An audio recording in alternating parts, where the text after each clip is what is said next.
qof walba bigaaga ku jira qof walba shaqadaada qabso qof walba booliska iyo amniga isgarab taag sidaynu imikaba isu kaaya garab taagan nolosha shaqaysa qof kasta oo reer Soomaaliland inuu amnigiisa sugayno amnigiisa ilaalinayno amnigiisa dul taaganahay wax dhib oo ku imanayana aan jirin dadweynaha waxaan ku adkaynayaa inaynu amniga isgarab taagno qof walibana uu shaqadiisa ku sugnaado shaqada wixii amni darre keenaysana uu iska ilaaliyo anigoo ku hadlaya afka booliska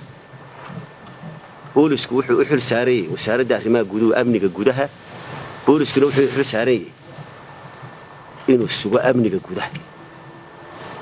waxa ugu horeeya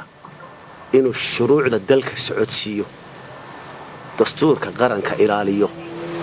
nabadgelyada iyo xasiloonida ilaaliyo ayaa kooka iyo waxyaabo kale oo badan qof kasta oo jamhuuriyadda Soomaaliland ku nool waajib gaar u leeyahay waadin kasta oo meel taagan sidoo ka ganacsadaya cashuurta u bixiyo sidoo ka dhakhtarkii ummadda u daweeyo sidoo mid kasta shaqada ku haboon qarankan ugu hayo annaga xilka nasaarin waxa weeyaan inaanu qof kasta oo Soomaaliland ku sugan amnigiisa ilaalino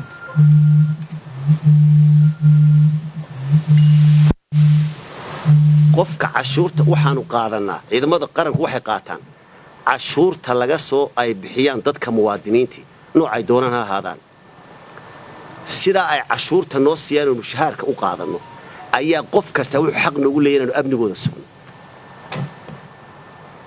waxaanu dadka u ballan qaadaynaa insha Allah